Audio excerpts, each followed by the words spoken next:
Hey everybody, I'm David Burns, EAS Certified Master Beekeeper. Got a short little video for you today. A few videos back, I had a video on how to use a refractometer to measure the various level of moisture in your honey. We experimented with honey in the comb that wasn't capped over. We experimented with bottled honey, and then some honey that I was extracting at the time. And I mentioned briefly about these little refractometers that we sell in our store for 30 bucks. And I wasn't intending on all of you going crazy and buying these, but you did, so thank you for your business. But anyway, several of you have asked me how you calibrate these. You do not need to calibrate these. These come on the money, all right? They do have a screw right here where you can calibrate them. They come with a little screwdriver. Now, several of you have been playing with distilled water. This does not come with calibration fluid. You've been attempting to calibrate this with distilled water. That's never going to work for you. So some of you, I'm making this video because a few of you have tinkered with the calibration screw and you've messed it up. It's never going to be right now until you get it calibrated. So how do you calibrate one of these that you've bought from us? There's instructions that come with it that are incorrect. They don't have the same scales, so it's too difficult to use the instructions that come with it, okay? Let me show you how to calibrate this. Now, in order to do it, what I did, I first tested it by putting I'm gonna tell you what to use, putting a certain fluid on there, not calibration fluid, and I tested it. It came, without touching the calibration screw, 71.5 on the Brix percentage. So you don't need to adjust it. It's not worth tinkering with, okay? But if, you know, they do sometimes tell you to adjust these a couple times a year in case it gets changed or something. But these are just set right on the money. What is a special fluid that you're gonna use? I'll show you what to use. That's all it's gonna take, people, is olive oil. I think you should use extra virgin olive oil, and doesn't matter if it's organic or not. So all I do is I put, whoop, wow, that came out fast. Extra virgin olive oil like this to calibrate it, which you don't need to, but in case you need to bring it back because you messed up the screw, give this a good smear all the way across.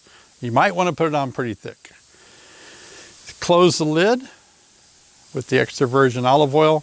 Try to get any air bubbles out. You have those little white things there. You might put a lot more on there to alleviate those little recesses there. And then look through here. And okay, so as you can see, this again,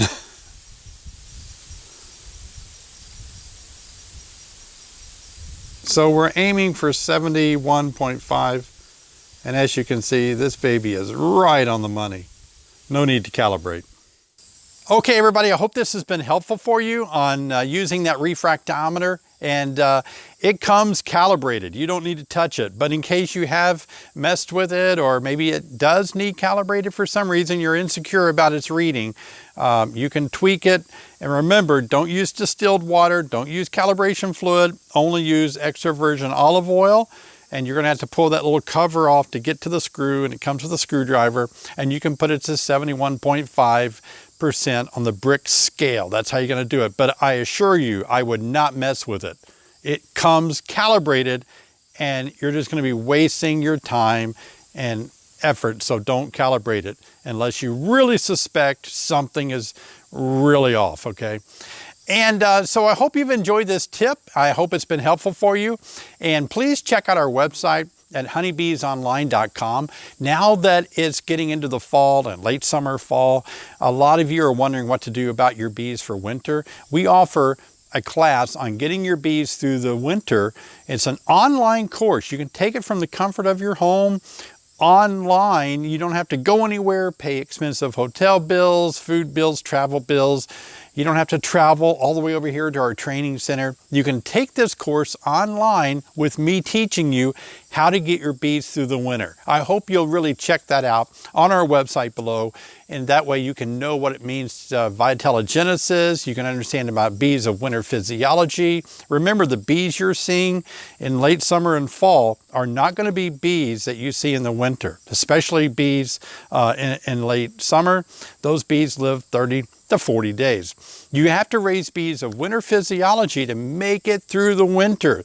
Bees of winter physiology live 4 to 6 months. So if you raise them, I'll teach you in the class how to raise them through October and November, new brood, and those are the bees you'll see in the spring. So getting your bees through the winter is not about wrapping, keeping them warm and all that stuff like that. Bees can make it through the winter if they are populated enough with resources, and our winter bee kind candy boards provide that resource. And if they have enough winter bees of winter physiology to live that long, then they're going to make it through the winter. All right. So check out that on my website, Getting Your Bees Through the Winter, an online class. Okay, so we'll see you next time. Thanks for watching this video. I always enjoy being with you. Get out there and get that honey extracted.